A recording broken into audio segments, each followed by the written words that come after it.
Greetings. Welcome to another broadcast of I Have a Testimony. I'm your host, Brother Willie Muhammad. God came to us to seek and to save that which was lost. He raised a man from among us. He, the Honorable Elijah Muhammad, laid the foundation. What I'm doing is something that comes from him through me, and the thing that he uses in me to do the work is my faith in him and the word that he taught. To produce men and women who wanted to clean up their life and build an independent nation for the glory of God. Today, family, we are honored to have a sister who I witnessed accept Islam as taught by the Most Honorable Elijah Muhammad under the guidance of the Honorable Minister Louis Farrakhan in our mosque here in the city of New Orleans. She helped to beautify our mosque after Hurricane Katrina. She has also helped with the work of the 10,000 Fearless in the city of Atlanta. And now she's in Chicago doing great things. She's a project manager, a designer, and a model, as you're going to see in this clip.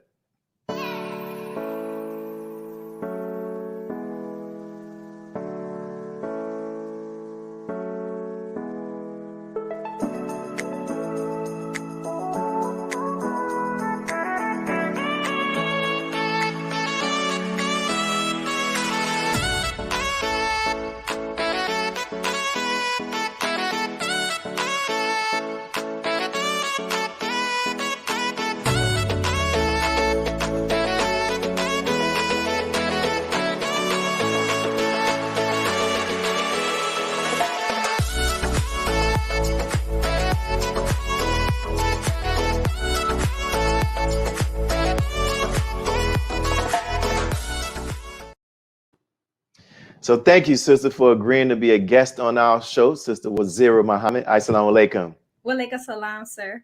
Yes, ma'am. So I'd like to get straight into the interview. So first, let me express how proud I am of you and to see you accept Islam and in our city and to now see these pictures of you hugging the Honorable Minister Louis Farrakhan and with Mother Khadija Farrakhan. It warms my heart. My question to you is, when you look back at where you began to where you are now, what are your thoughts and your feelings? Gratitude. Coming from New Orleans, I was raised in a strict religious household, Christianity, and we all have to grow and get to a point where we accept God for ourselves. And Islam was my choice, is my choice. And so it's been the best decision that I've made for my life and my son as well. Yeah. So I'm grateful.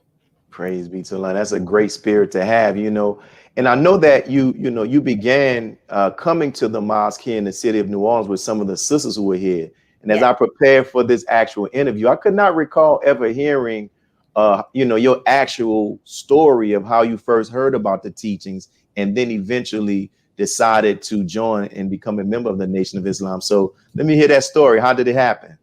So the first time I ever heard about the nation or the Honorable Minister Louis Farrakhan was from my brother-in-law. His name is Michael. And so when I would go by my sister's house, by their home, he would stop me at the door and he would vet me on who's Haile Selassie, who's this, who's that. So, I went one time and he was playing this tape. And I was still in high school. And I was like, who is that? And so he was like, that's Farrakhan. You don't know Farrakhan? And I was like, wow. I just sat and I listened. And I never remember even seeing my sister that day. After I listened, I got up and I left.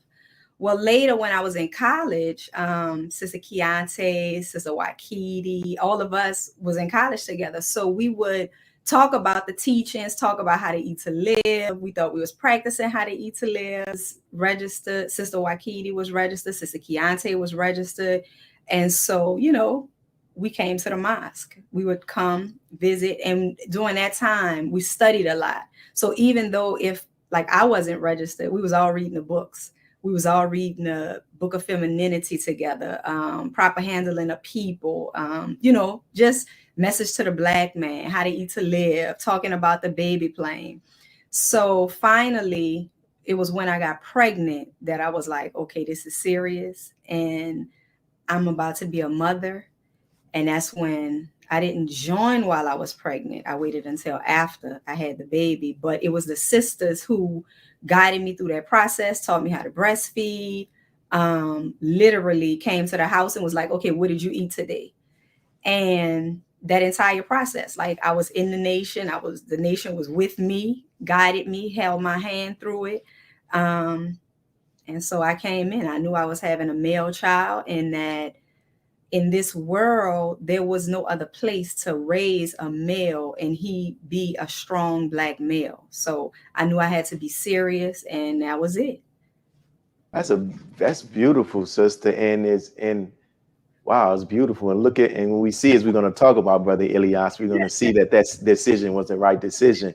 You know, like many believers who they only experience practicing Islam in the city for the most part, in which they've actually accepted, right? And they live their whole Islamic lives in the city where they're joined. However, you've been blessed to live in fellowship with believers in several different cities. And so how has that helped and assisted you in your growth in Islam? Tremendously. When I left New Orleans, I went to New York. And New York is completely different and rich with history and rich with, it's where the Honorable Minister Louis Farrakhan was. So that was such a beautiful experience. New Orleans definitely set my foundation to be a strong Muslim, to be grounded, to understand my role as a female and as a mother. New Orleans gave me that. Because I believe the believers there really were striving to implement the teachings, as far as the mother stayed home, cooked dinner, educated their children. This was back in, the 90s and 2000. So the believers in New Orleans, that's what I witnessed. That's how we were. If you didn't come to the mosque, even Sister Michelle, like she'd be waiting outside. I was just checking on you. So that was really grounding. And then when I got to New York, it was time to be soldier. And Sister Jana just was an excellent captain to prepare me and those who are there for that me specifically for my next phase. And being in a Vanguard class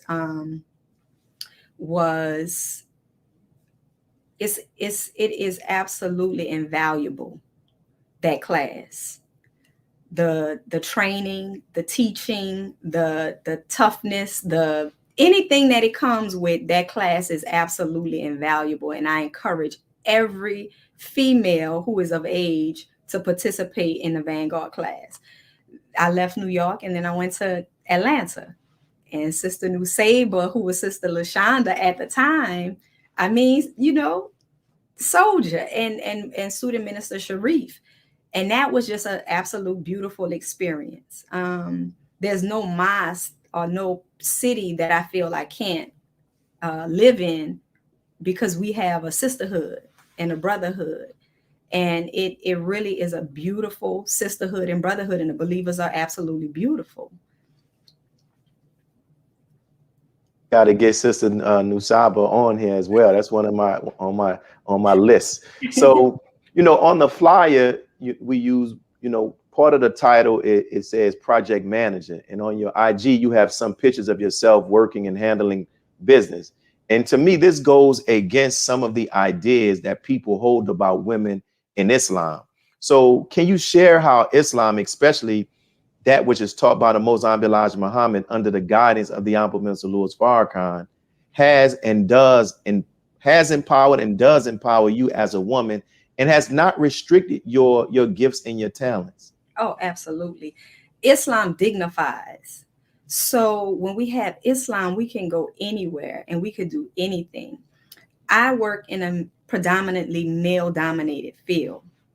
But how we're taught to our femininity, how we're taught to interact with the male, how we're taught to, to deal and to interact with the male definitely helps in a male-dominated field where when I started in this field. It was I was really young, and I've had really great teachers and trainers, but it's been Islam that has kept me grounded, that has allowed me to be myself, that has allowed me to be modest. I don't know if on one of those pictures you can say I have the hard hat on, but I have on a long shirt. In construction, you know, with OSHA rules and stuff, sometimes you have to be mindful of loose clothing and things like that. But, you know, we can still do it.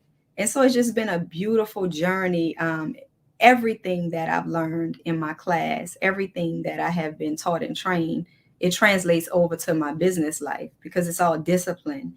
It's all integrity, honesty, accepting your own, being yourself, you know. So it definitely works. How you went to designer school. We know that our mosque here in New Orleans was heavily damaged after Hurricane Katrina.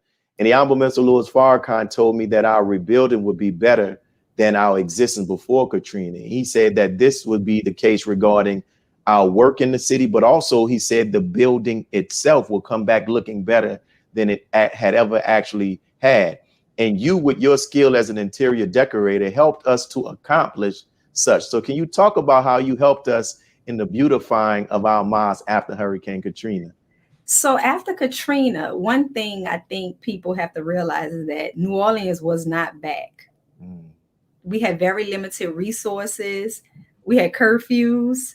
And then the time to get certain products wasn't the same. So the brothers in New Orleans, I have to salute, because the brothers in New Orleans hold it down. Like, since I've been there, as far as, and we all have our journey in Islam where we, you know, we go through different things, but as far as taking care of the mosque and making certain things happen, like the brothers have always been there. So it's Brother Jason had to meet me to go get the flooring in the pouring rain. I remember it was storming because we had a strict deadline and you would not push that deadline. And it was so fun because I wanted these other floors. And I was like, it's better we could get them for a good price. But that deadline, and that's it. I learned a lot from that experience. But it was just the believers coming together and us rebuilding the mosque, which is our duty to do with our gifts and talents, whatever that may be. So it really was a team of us. But yeah, we just put it together, presented it. And then with the ideas that I believe, the visions that you had and some of the other believers, with how the kitchen should look and the open space and things like that. So we were able to just kind of spruce it up a little bit more. Yeah. And you did it. It was the first time I started hearing about different percentage lighting, like shades of brown. I was like, oh, this brown looked the same. But when we had it, when I tell you, without fail, when people would visit our city, they would say, man, you all have one of the top mosque as it appears to the aesthetics of the beauty of the mosque in the Nation of Islam. And I was forever grateful for you doing it, because if it was been left up to us, we'd have just had some basic stuff on it. But you really helped us to beautify the mosque. So we're coming up on our first break, brothers and sisters, and we're here with our sister Wazira Muhammad, and she's sharing her testimony. But guess what? We have more exciting testimony from her. So make sure you tune in, tag somebody else, encourage them to tune in as well. And we'll be right back after these public announcements from our sponsors. Be a part of the force that powers truth in journalism. Your support helps us to highlight solutions for a brighter tomorrow. Go to nnvnews.com/donate. Asiatic Minds, online education, helping our children to discover their God-given skills, gifts, talents, and passion that will allow them to see their greatness, as well as the greatness of our people, and upon discovering that greatness, infusing them with the desire to use it for the betterment of themselves, their families, our people, and the world. Call now, 502-219-4848. This is Sister Sajda Muhammad. We are proud to announce that the Sajda House commemorative Elijah coins are finally here. This priceless heirloom, made from recycled copper from the messenger's home, is now available at sajdahouse.com. The hashtag Bank Black social media campaign made strides not only in revolutionizing how we bank, but also how we think. The movement inspired thousands of African Americans across the country to transfer or deposit millions of dollars into Black-owned banks. These are banks that will invest in urban communities, employ African Americans, support Black businesses, and inspire Black home ownership. This is a very proud moment for our culture as we are taking small but significant steps towards building Black power through Black wealth. Thank you for tuning in to NNV News. Please share your thoughts with us in the comments section below. Follow us on social media at NNV News, and please subscribe to our YouTube channel, National Network View. This is Clifton Muhammad with NNVnews.com.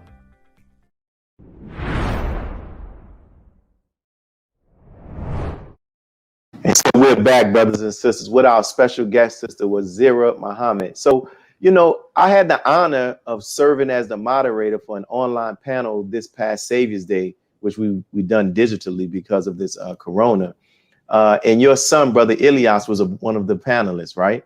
And he has really grown, and it is a joy to see him. And I remember him being a very active child here in the mosque in the city of New Orleans. So as a mother, how does it feel to see, that he has made the choice to accept this way of life? It's a blessing. Our children, we taught that the Bible says, grow up a child in the way he should go, and when he's old, he will not depart. But we still have to be grateful to Allah. We have to call on Allah. We have to submit to Allah as parents, not do as I say, not as I do. We have to do so that they can follow our lead, inshallah. But we have to have complete faith in Allah that our children will choose to follow the Messiah. So I'm grateful. Beautiful, beautiful. And what advice would you give to, other parents who are raising children with those same hopes, or who are praying that their children will make the same decision at this present moment in their lives and even sometime in the future? One of the things I'm going to say is that you have to have your children with you at the mosque. You have to immerse them in activities that they have to have the socializing skills to as Muslim children. When you go to study group, your children should be at study group. If you go into Savior's Day, your children should be at Savior's Day. So it was nothing that I did that I excluded him from. So he grew in Islam. He went out to do papers with the brothers, small. I helped with junior FOI class. They have to be immersed in Islam. And then we have to bring Islam home with us, practice it and make it fun and not so rigid, and not to be judgmental of our children. Some of us accepted Islam later in life. We made mistakes. We experimented with the world, and they may do some of the same, but not to judge them, not to be so hard and brutal when we see them making certain mistakes, just as we wouldn't want anybody to be that way with us, but to always encourage them, always remind them of the goodness of what we have, and to make it cool. When we make it cool, when we love and embrace what we have, then that's what they're going to see as they're developing. Not to talk ill of the believers when we have different disagreements or disappointments, things that we may not necessarily like. We shouldn't bring it home and let our children witness us say those types of things, because it's helping to form their minds and help them to develop judgments. And so when they have to go through things, when they have to go through disappointments and disagreements in the mosque, or they see the lesser of their sister or their brother, then then that's how they're going to deal with it. And they may decide, like, you know what, I don't want to be in the mosque. Beautiful, beautiful. Now, you've also been blessed to meet the Honorable Minister Louis Farrakhan and Mother Khadijah. And we're going to talk about, inshallah, both of those experiences. But let's start off first. If you can just share with us, the first time of meeting the Honorable Minister Louis Farrakhan personally in the flesh? The Honorable Minister Louis Farrakhan, the first time I've met him, honestly, it's like the same thing every time. I'm never familiar with him or used to it because he is the Messiah. I mean, it's like, what do you say? What do you do? It's almost like being paralyzed. Like, somebody got to push you and say, Assalamu alaikum. So he has an energy that you can feel. He has a presence that you can feel before maybe you even see him. He radiates energy. He is a healer just on sight. His words, if he's shaking your hand, you literally can feel electrified. Anything Allah has permitted me to hear, to see, to witness, just to breathe the same air, you're transformed immediately. And we should never take that lightly, ever. So I'm never used to seeing him. I'm never common. I'm never like, oh, that's the minister. Let me go run to the front. Like, I'm just like, if I'm not called, I don't go. But it's just a blessing just to get a peek. Like, wow, that's the minister.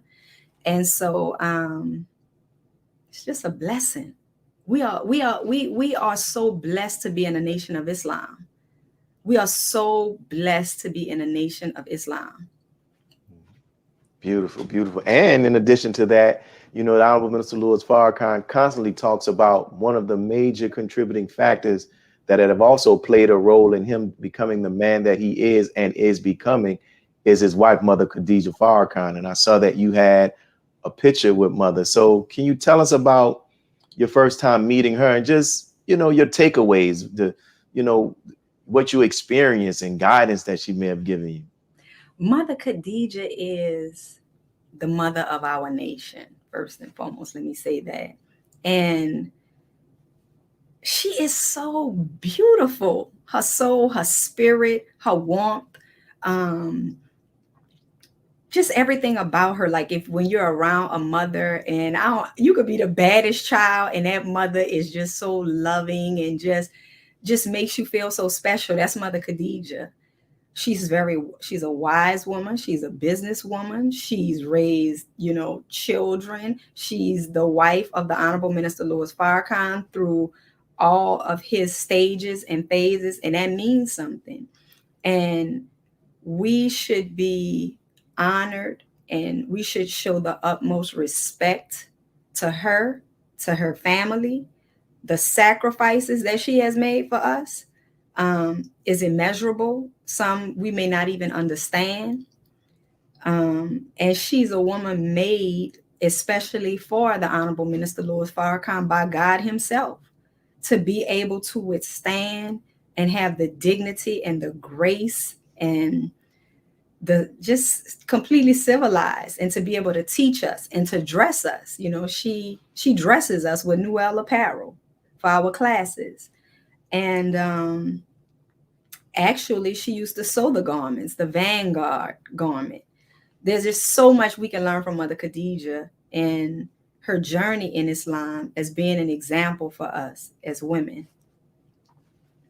I'll go to this question. I know, I found this out right before before I got ready for this interview, Brother Vincent. Shout out to Brother Vincent, but Allah's the best knower. Brother Vincent said, the minister, you're interviewing Sister Wazira. I was like, yeah. He said, the minister gave her a shout out. I'm like, the minister gave her a shout out? Like when? He said, for the criterion. I was like, what you mean? So I was told that you played a part in the decoration and the decor of that special day. Because I know there was a wedding later on, but when you see the videos, it's just heavenly, right? When you talk about heaven, I would imagine if that was some real place outside of the planet Earth, it would look something like that. Can you talk about that experience? Yes. Sister BJ, Sister Betsy Jean Farrakhan, was like the director that day. I forget the official title. And then Sister Maria, of course, I'm on a team with Sister Maria Farrakhan. And the minister actually had a vision before like all the background scenes of, of what he saw. And so we were able to be a part of bringing that vision into reality. And you could actually, before the Criterion started, you could feel the spirit in the garden. Like it felt like we were standing on holy ground. And it was just so interesting how Allah works and moves, and how you have certain things that you don't even know why you have it, but it was for that particular time. There's just so much that happened during the Criterion, but it was all Allah, and I just got to be a part of it. How did you feel when you heard him say your name like that?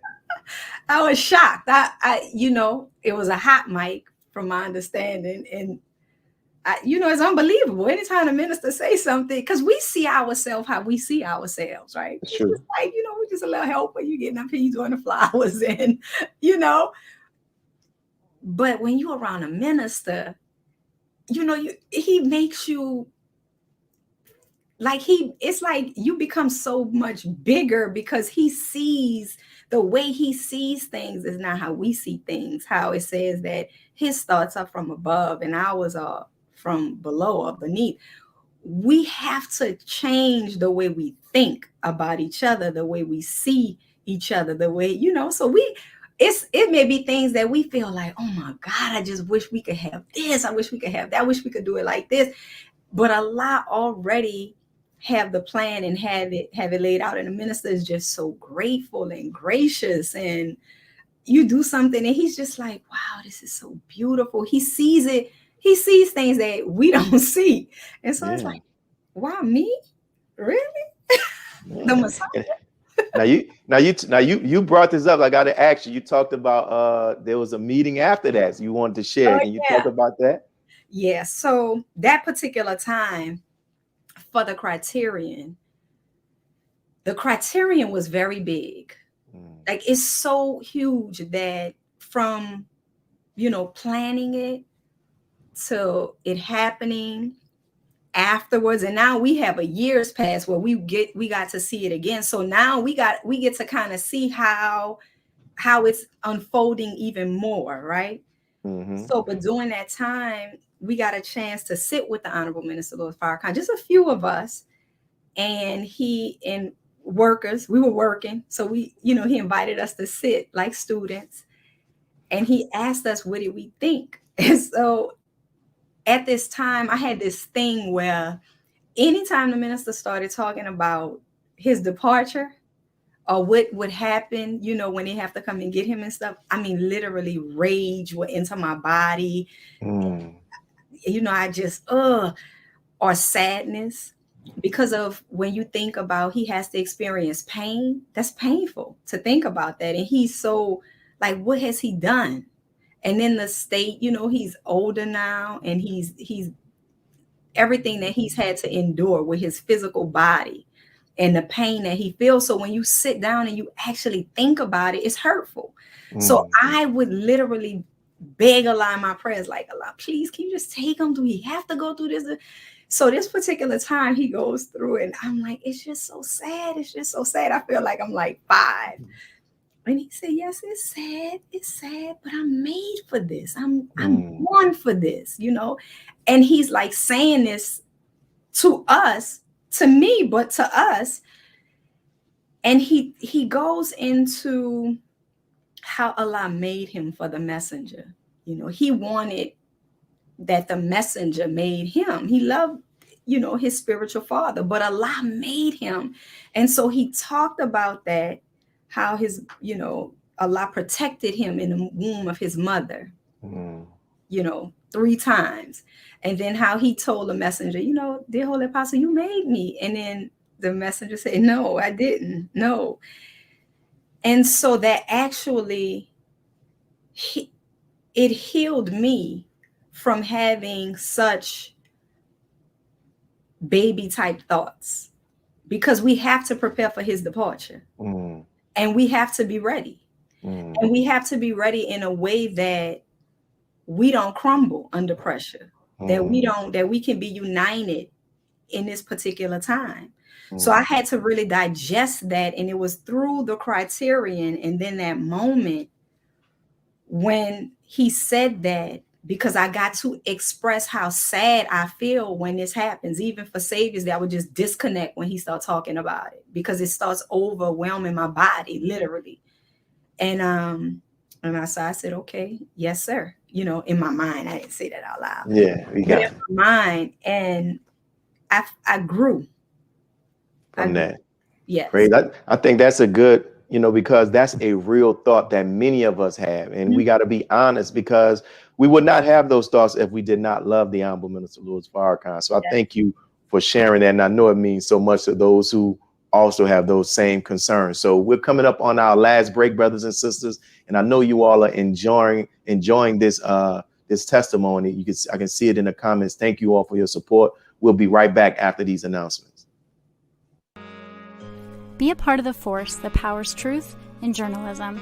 Go to nnvnews.com/donate. Worldwide, 24 hours a day, 7 days a week. Download the Final Call Radio app and take us everywhere. On your phone, on your computer, on your tablet, on Instagram, Facebook, and Twitter. You can also log on to finalcall.com and click the Listen Live button, or finalcallradio.com. Final Call Radio, the official voice of the Honorable Minister Louis Farrakhan and the Nation of Islam. Please share your thoughts with us in the comment section below. Follow us on social media at NNV News, and please subscribe to our YouTube channel at National Network View. I am Anissa Muhammad with nnvnews.com.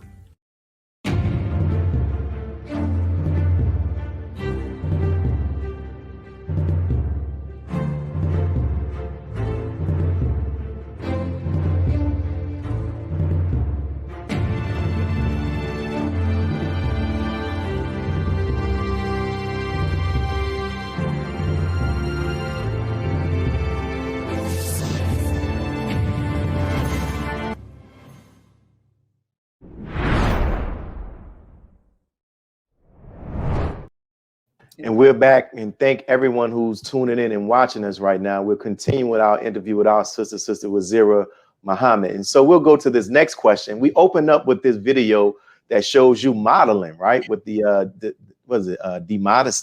right? Am I pronouncing it right? Right. So can you talk with us about the clothing line, the designers, and just the overall intent of the clothing line? Because sometimes, I tell people, like, just because we accepted Islam, that doesn't mean that you lose your sense of style. So can you talk about that? The sound went up. You got it. Can you hear it? We see? Oh, it went. Brother Musa, what's happening with the sound? It looked like the sound went off. So we're working out these technical difficulties with our sister, and she will be, hopefully we get it and see what's up with the sound. But we're going to hear her response to this question, talking about just the modest clothing line. It's on Instagram. You can go to the actual website. I think it's demodest.com, if I'm not mistaken. And you can actually purchase it and basically check it out and see the styles and the fashion, and see how Muslim sisters are showing that style and that fashion. So I'm enjoying this interview, brothers and sisters, and our goal is to continue to build on this platform and continue to get more and more people to actually come back on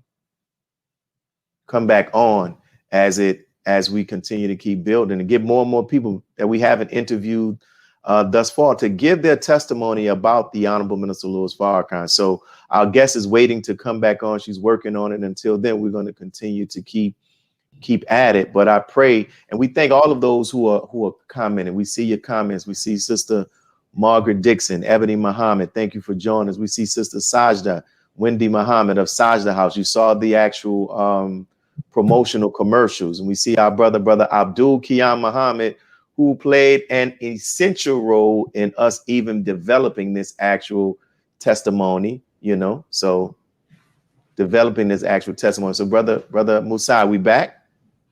Okay, we're back. We good, sis? Can you hear me? All right, we can hear you now. So tell us about the clothing line and the overall intent behind it. So Demodest is our national MGT captain came up with an idea to start a business with the Honorable Minister Louis Farrakhan, and we have our own clothing line, The Modest. And so it's made for the modest woman. It's made to tailor our lifestyle. We look good in it, and it has the proper coverage that we need.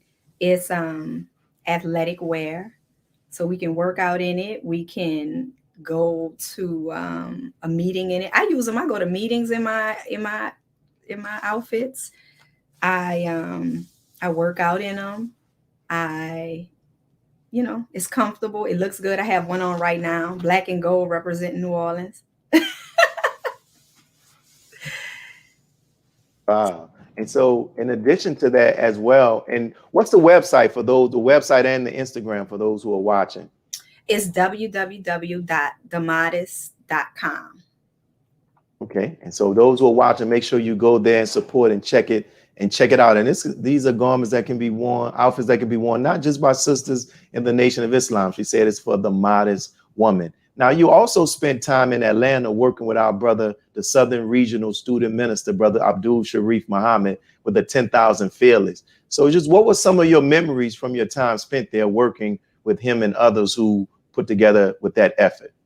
The 10,000 Fearless was an instruction given by the Honorable Minister Louis Farrakhan, I believe at 10/10/15, that brother Student Minister Abdul Sharif Muhammad moved out on and implemented within a certain area of the city that was known as the Bluff, which was one of the worst parts of the city that you could actually go to, and conducted trainings and teachings to the community on how the proper handling of people, how to deal with our people.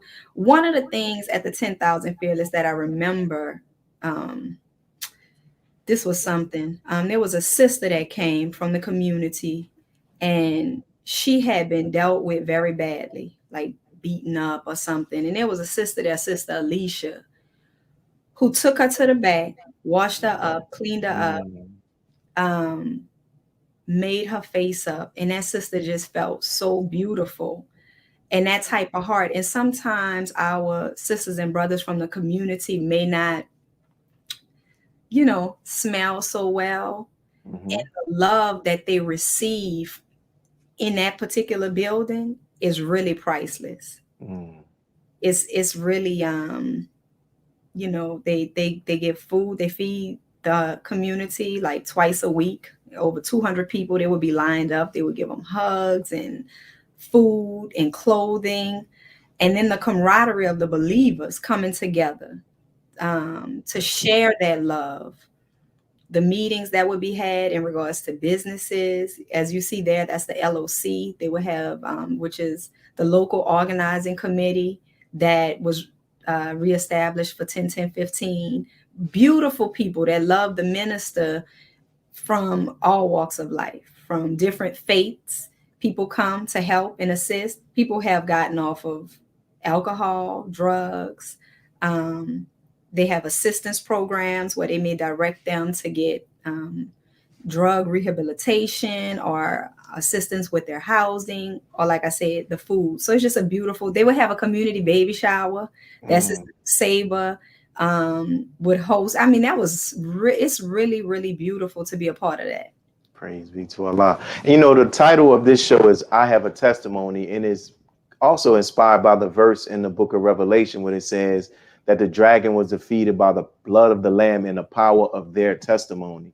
And we want to give people an opportunity to learn about the Honorable Minister Louis Farrakhan in a way that is not often portrayed or captured in the media by his and our enemies. From your time around the Honorable Minister Louis Farrakhan, your study of the Honorable Minister Louis Farrakhan, if there were 3 qualities that you could stand before the world and testify about him, what would be those 3 qualities and why?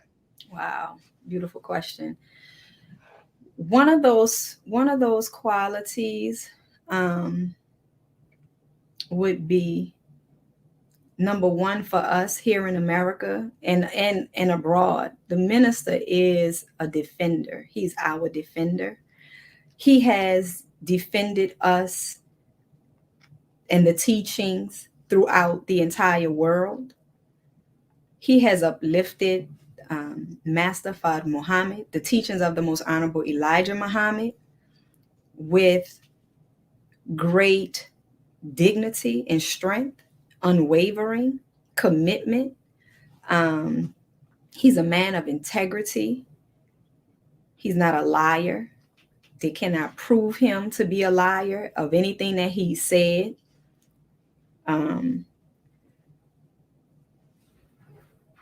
And faithful. The minister is to his teacher. He's just so faithful and dedicated.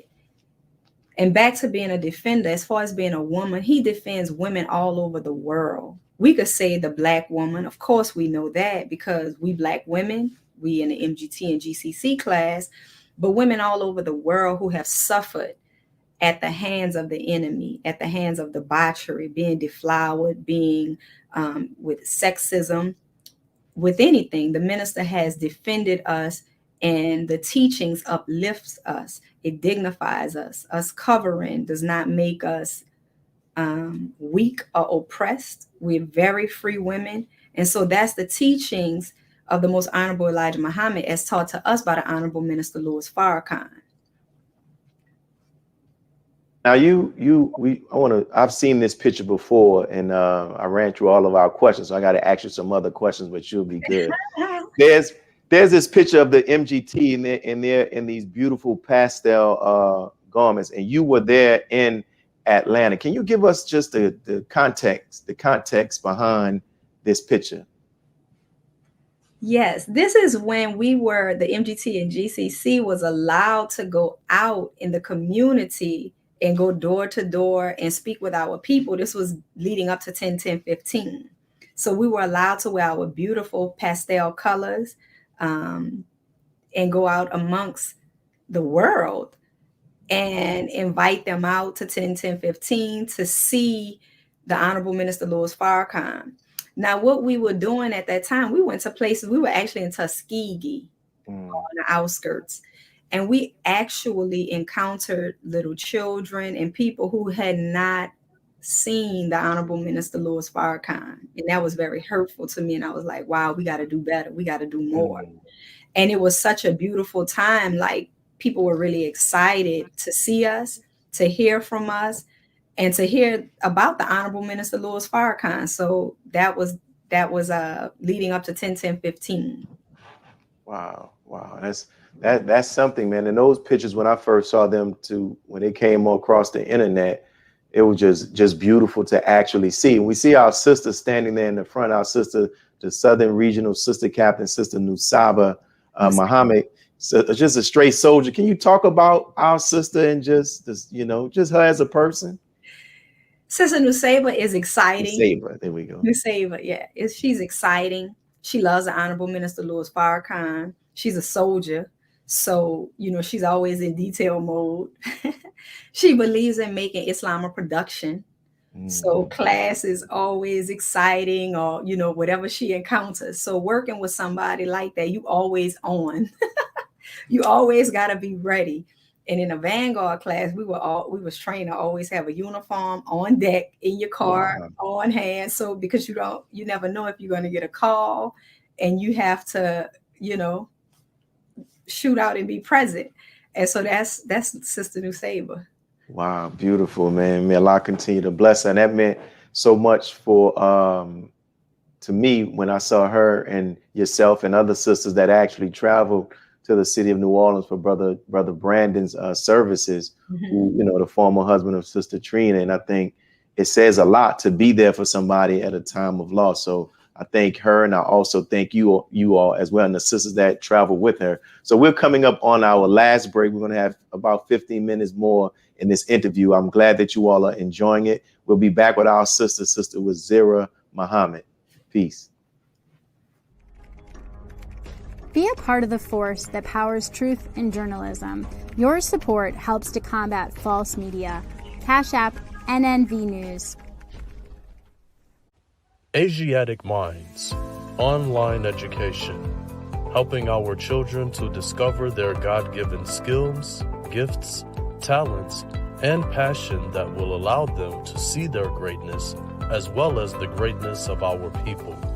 And upon discovering that greatness, infusing them with the desire to use it for the betterment of themselves, their families, our people, and the world.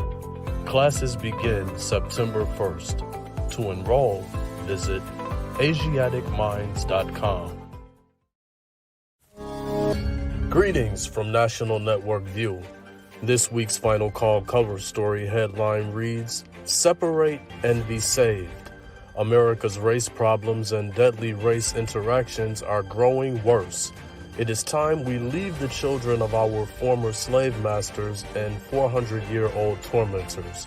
Separation from whites is the only and best solution to this problem, a serious problem that is rooted in prophecy." This FCN Volume Number 41 edition middle page article by the Honorable Minister Louis Farrakhan is entitled, "A Case for Separation." To read more, subscribe to FinalCallDigital.com and tune in to the all-new Final Call Radio.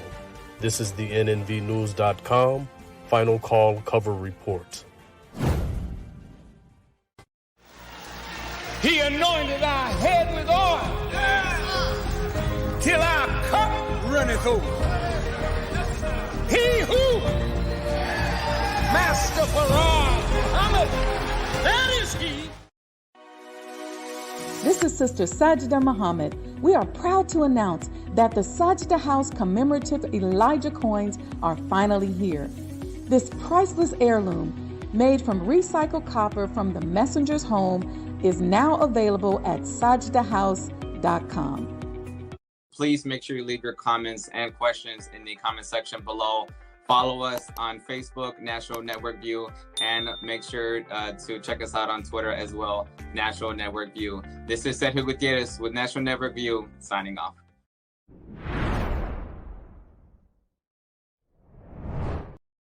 We're back, brothers and sisters, for the final segment of this interview with our sister Wazira Muhammad. And I know we talked about, you saw the actual promo for our sister Wendy Muhammad's, the work that she's doing with Sajda House. And I saw that you had the coin. Can you talk about that? I do. This copper coin is from the actual copper that was in the home with the Most Honorable Elijah Muhammad. It's a beautiful coin. And it also is a fundraiser for Sajda House. Excuse me. That's her sister. We got it. And for those who are actually watching, you saw the commercial that Sajda House is a big supporter of NNV, and she also takes out promotional commercials, what I would say. So make sure you definitely support the work that our sister is doing. You want to add more about the coin and just the whole effort of sister? I just wanna stress emphasis on supporting our own and the endeavors that we have. Final Call Radio, Sajda House, which is going to be a museum where we can come and see our own. I also have something else I want to show. Go ahead. Oh, yeah. If we don't have this, the box set, we have to get it. And I'm going to suggest we get it now. It's going to come a day and time we're going to wish that I understand streaming is a big deal, but this box set is filled with so many jewels. There's a book in here, and this is ours. So we should all have one of these. We should encourage our family to get one of these. And creating environments of peace, creating environments of healing. These are things that we can use to have. One day this copper coin is going to be worth something too. Not that we may want to get rid of it, but we know that the dollar is going to fail. It's failing. It's fiat money. But these types of things that are our own, that allows us to do certain things, we should have it and take pride in it. And this is so beautiful. I have a favorite, the Meditation of Thais. So I'm gonna tell you my favorite. My favorite is that track with Rick Ross. I And fight like that. yeah, listen, ooh, I like that. I like that with the Rick Ross, the boss on there. And just to hear, I just like hip hop music. And I see our brother Abdul Kiyan posted the link to those who are interested in getting the box set that our sister just mentioned in the actual comments. As we have in the last closing minutes of this interview, Sister Wazira, what advice would you give to sisters who may be watching this interview that are not in the Nation of Islam, and depending on who they came into contact with or what they read online about the Nation of Islam, they're not all the way clear on, should this be a place or should this be something that they should be a part of, or may not even be clear on the Honorable Minister Louis Farrakhan? What would you say to them? I would say run home, which is in the Nation of Islam. Accept your own and be yourself. In the nation, we have a sisterhood. It's no better sisterhood out there than the one that we have in the Nation of Islam. The teachings, how to sustain our lives, how to conduct ourselves, how to act at home and abroad. We look good when we strive to implement the teachings of the Most Honorable Elijah Muhammad. We experience peace in our lives, no matter what we may be going through. And just knowing ourselves, understanding our duties to Allah, understanding our duties to self, understanding our nature. MGT class and FOI classes is really like a class, a nature class, I always say, because we're discovering ourselves really for the first time. There's no class that's going to give us that. How to cook, how to keep house, how to rear our children, especially in a world like this. How do we get past some of these things that we're dealing with? How to take care of our husbands. We actually have a workbook on how to take care of our husbands. And it puts us in a very wonderful position when we have knowledge and tools that we can use that helps to bring about healing, that helps to bring about the best of ourselves and each other. So I would say don't listen to it, come experience it for yourselves. And we are a hospital. We are not perfect. We are striving. So we're going to rub up against each other, but we have means and methods. We have ways of how we deal with things. And that's the key. It's not that we're not going to have problems, but it's how we resolve the problems, how we speak to one another. And if we can't handle it just with ourselves, then we get a mediator. So we have dignity, and we're Muslims. We handle things like Muslims, and Muslims is one who submits his or her will to do the will of Allah. Praise be to Allah. And this final question I'll add, going back to the Honorable Minister Louis Farrakhan, what would you say when you're looking at your life have been some of the, well, I'll ask you this. What are some of your most memorable moments as a Muslim? Accepting. I remember the night I accepted because I didn't want to come, because you used to make such a big deal out of everybody. And I was like, okay, I want to go on Wednesday when nobody is there. And Sister Lenora cried, and Brother Brian was there. And then my first holy day, where he was like, are you going? Because Sister Wakiti and I, it's very good friends. And then her husband, Brother Brian, was the captain in New Orleans at that time. And I was like, yeah, I don't think I'm going to go because whatever. He was like, no, pack your things. We're picking you up. And they literally picked me up. I had no tickets. He gave me all of his tickets so she and I could go to everything. And just the spirit of that, when you think about it, was just being Muslims. And then Sister Keontae, I cannot not talk about Sister Keontae, because Sister Keontae, I was like her fish, kind of. And she was such a nurturing yet strict kind of trainer. Like, she had real strict ways, but then she was just very, very beautiful. And so when you have someone like that, when you first come in, we would study together, get books together, you going to the mosque tonight, I would be there. And then how you kind of guide a person to stay away from certain things, but without killing the good of somebody else. She just was a beautiful person to have. And I love her forever and ever for the role that she played in my life during that time. She even named Ilyas. Yeah, I mean, see, I didn't even know that. And lastly, I know I said we had, that was the last question, but when you look, what would you say has been is becoming like some of the greatest impacts of the Honorable Minister Louis Farrakhan on your life? And shout out to Sister Wakiti and Sister Kiana and everybody who's watching as well. The greatest impact on my life? From the minister. From the minister is actually, there was a moment when I realized I wasn't the same. And this was years ago. Everybody's on farming right now. And I was in New Orleans. I was living in New York, but I came to New Orleans to visit, and I was driving around. And New Orleans is a place where everybody got to be shy, and stuff. And so I was different people, and they was asking me different stuff, about clothes and this and that. And I was like, I'm trying to figure this farm thing out. And it was at that moment I was like, I am Farrakhan's woman. Like, I'm no longer a woman of this world. I have crossed over.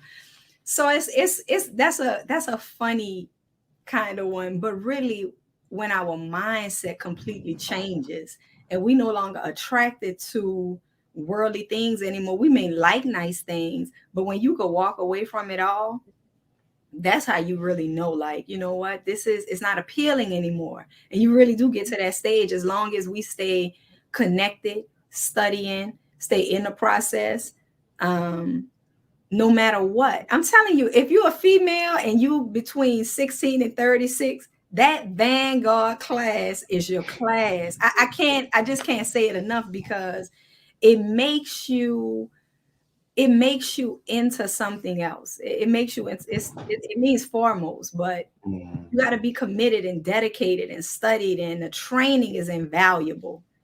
And so you take it throughout your life. And so I have to forever thank the Honorable Minister Louis Farrakhan for reestablishing these classes for us. Praise be to Allah. Well, thank you, sister, and we appreciate your testimony and what you shared. If you get the opportunity to go back, you can see the rebroadcast on Facebook and also on YouTube, and you can see the comments that everybody is sharing. They're definitely enjoying, and it's a bearing of witness to what the scripture says about the power of your testimony. So give your family the greetings, give your husband the greetings, tell them that invitation is still on the table.